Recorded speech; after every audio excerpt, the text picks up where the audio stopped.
Oh, well, there is a grand tradition, friends, of barn-burning, final, grand sermons in the world of homiletics. Ministers far and wide for ages have held forth on that final Sunday with words of wisdom, caution, inspiration, and much more. It's a storied tradition that I will not add to today.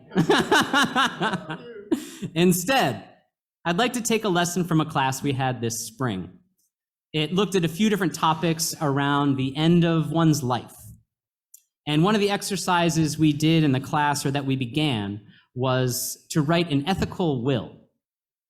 This is an old tradition, mostly from our Jewish ancestors and siblings, but it's one that I commend to you all. It's one would form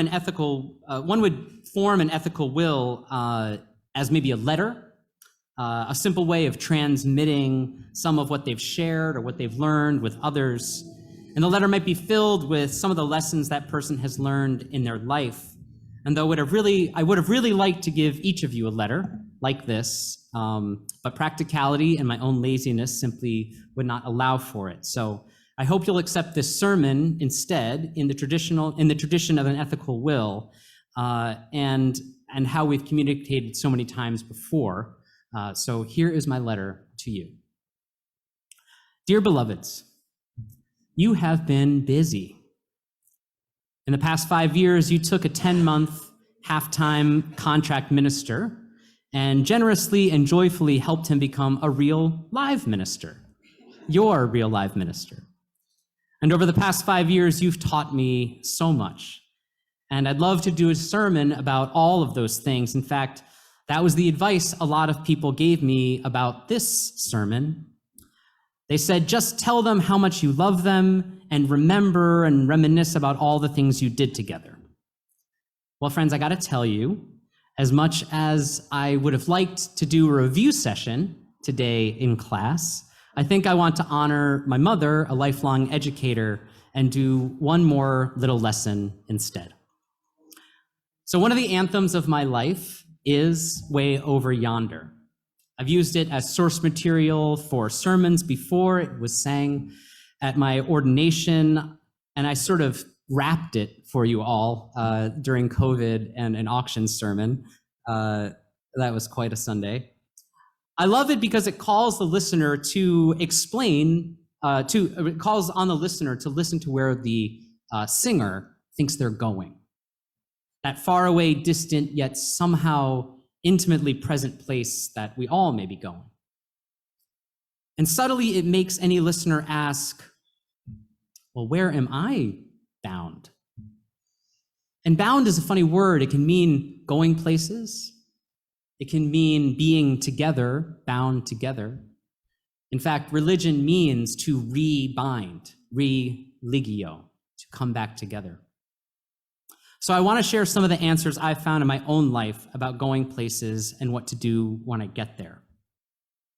The first comes from the Stevie Wonder tune, Heaven Help Us All, which was written by Ron Miller. There is a lyric that I can't actually get through no matter how many times I sing it without choking up a little bit. I think I could get through it speaking though. Let's see.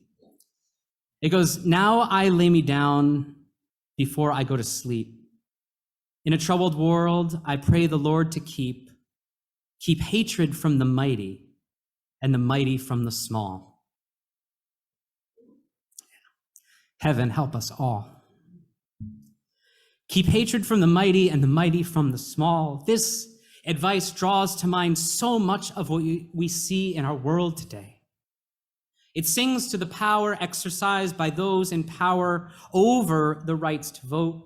It sings to the ways that education is becoming a matter of partisan debate so that school boards nationwide are starting to draw themselves along party lines. It sings out to those whose voices are not heard for fear or what will happen to the speaker if they speak. And it sings to the small, those small around us, those small within us. It sings to the scared child of perhaps a parent or other figure who raged at them or was abusive. friends, and all that follows a person like that into their lives, where the mighty are wicked to the small. This lyric always draws me back to the belief, to the total truth of what it is that I am doing with my life.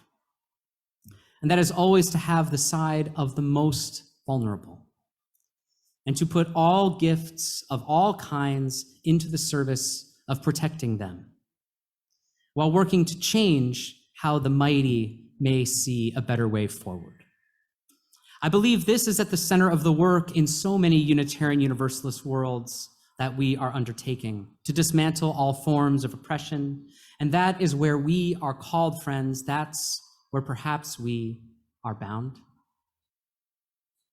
Another of the pieces of wisdom that has saved me, frankly, many hours of work and worry and strain and trouble is from Maya Angelou. It's one that I'm sure a lot of people know. I think Oprah Winfrey uses it a lot. It says, when someone shows you who they are, believe them the first time. Now, the first time I ever heard this advice, I said, yeah, when someone tells you who they are, believe them. It's not when they tell you who they are. It's when they show you who they are. And I thought it meant to give someone the benefit of the doubt. If someone, shows you who they are, believe them. Then, I was young. I didn't know any better. Then, of course, I realized that we were talking about actions, about how one behaves toward me, toward others when someone shows. And there was a time I thought this was a simple litmus test in my sort of mean, nasty 20s. If someone steps out of line as I see it, that's it. They showed me who they are, that's it. And the great Maya Angelou, no less, has my back on that. But then I grew up just a little. And whether or not she meant this piece of wisdom to be used in this way or not, the way I now understand it is that actions might reveal who someone is. But every person still deserves to be treated as a person of worth, a person of dignity. Angelou's words today just help me be less surprised when other humans are deeply, deeply, totally, and completely human. It also means that when someone shows you they are kind, that they are loving and nurturing, believe that about them too. Even if later they say or do something that might let me down. I can still believe that they are kind, loving, and nurturing person they showed themselves to be. This is a way of saying that none of us should ever be defined by our worst days, by our one worst act, friends. We are called to see people for the actions they take, for the way that they are, the way that they choose to be in the world. That's where we're called, friends. That's where we are bound. A third piece of wisdom I'd like to share is one I know I've said before. It's attributed to Teddy Roosevelt, not really a pinnacle of moral actions, I realize. See Maya Angelou for more. But wisdom comes from all kinds of places, in all kinds of ways, and chances are, if it's Roosevelt, he stole it from someone anyway. So that's right. But what he said is, comparison is the thief of joy. A paraphrase of this wisdom is, to compare is to despair. As humans, we're hardwired to predict things around us. If we didn't, we'd spend every day looking at every single thing as a brand new event. We have experiences, we see others' experiences, and we're able to theorize from past experiences what the future might be like for us or others. This trait is part of what has kept humans thriving, growing, and flourishing for millennia. I am always aware, though, of traits that might have helped us when we needed to survive day to day in small packs as we roamed around the countryside that don't serve us the same anymore. When we use this trait of prediction to compare what we think will keep happening to us, or what will happen in another life, when we use this trait to think that we are worth less than another person because of who we are, how much we have, or what we have or have not accomplished, that is when joy becomes elusive, if not impossible. Comparing how you are doing or what you're doing in any given moment to someone else will all but ensure that you will start enjoying what you're doing less, and likely enjoying who you are less and less. Yes, to compare is to despair, friends. Find what brings us joy. Do that, and others will be inspired. That is not only at the heart of living well, it is one of the great secrets of leadership, and joy is at the center of a lot of what this church says it's about.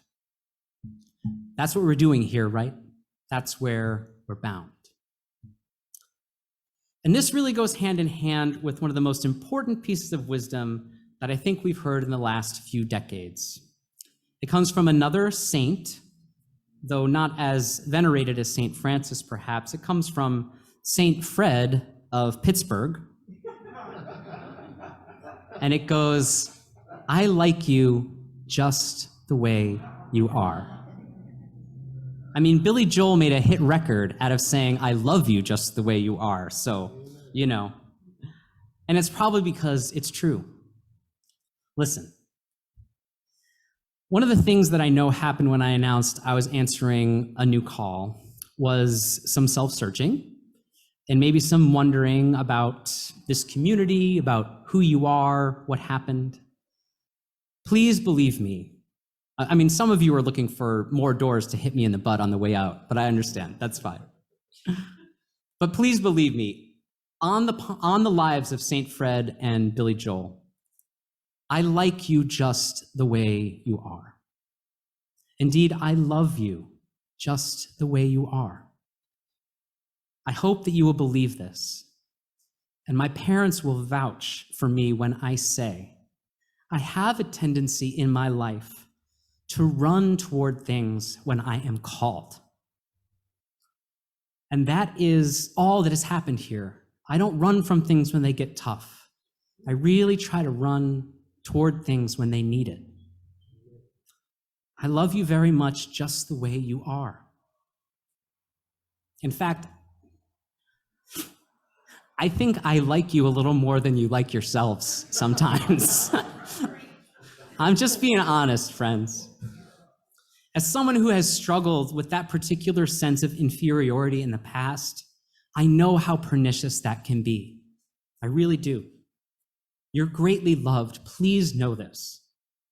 And that love is what will guide you into the fullness of the next phase of your ministry, as it's guiding me to mine.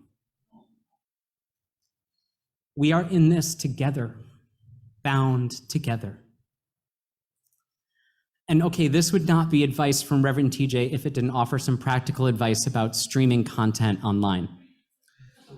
We all know that through much of the pandemic, we often exchange recommendations about what we're watching. I've watched so much stuff, and I have a very blunt opinion I need to share with you about streaming adventures.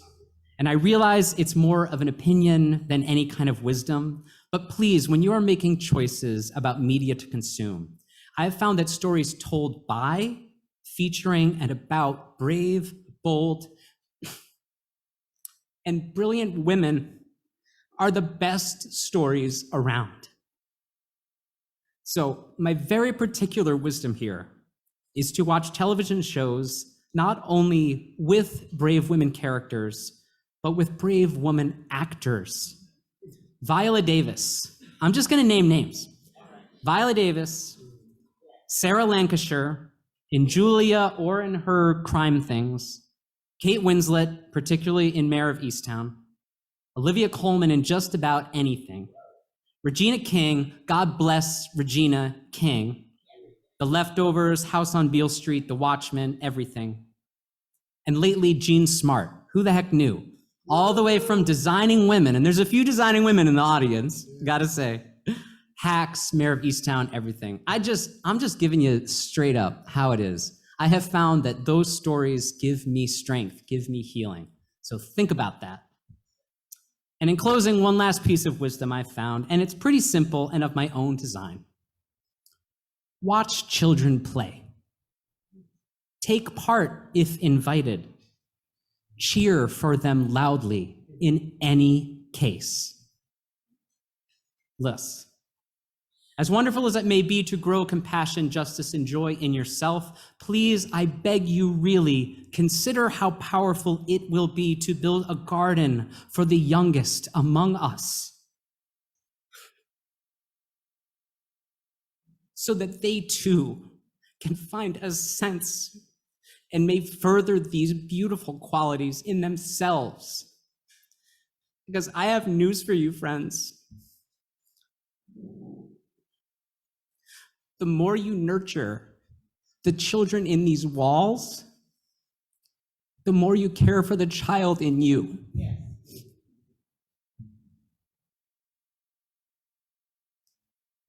When I make a decision in life, I often imagine standing at a doorway, holding the hand of my 7-year-old self.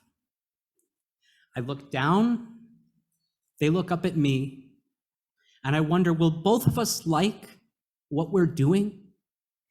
Will both of us be safe? And finally, will he be proud of what I'm doing? Sorry, guys. It's in this way we can keep the mighty and their hatred from the small. That's where we're bound. It's in this way we might always show one another our best selves in how we act in the world. That's how we're bound. In this way, we will care less what others might be doing, comparing ourselves to them, and become even more in touch with ourselves to find joy. That's where we're bound. And in this way, and I dare say only in this way, will we truly love, truly know, and powerfully, truly like one another and ourselves, just the way we are. That's where we're bound, friends. And yesterday, in Uvalde, Texas, a delegation from the Benedictine monastery on Maui showed up. They responded to the utter despair of tragedy, a preventable tragedy that silenced the children of that community in the most heinous way. They responded with a lei of aloha that was a mile long. Hawaii can change the world. It's got to. In a ceremony in Uvalde, all who gathered draped the lei around the school amid words of prayer and encouragement.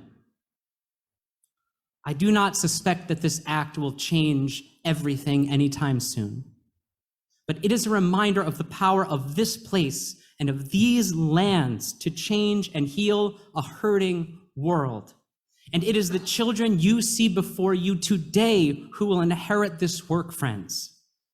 And it will not be easy to do. It will almost never be finished. But that among all things, rearing, raising, and celebrating the lives of the children you have the luxury to welcome and love, to hold in your arms, that is where we are all bound, not to mention the children right inside of you. And trust me, it is worth the effort, and I have proof. This is the advice written to me by one of the youngest in our congregation as I was leaving. I quote, "One of the most saddest things can be the best gifts in life." Yeah, and may it ever be so. Blessed be and amen.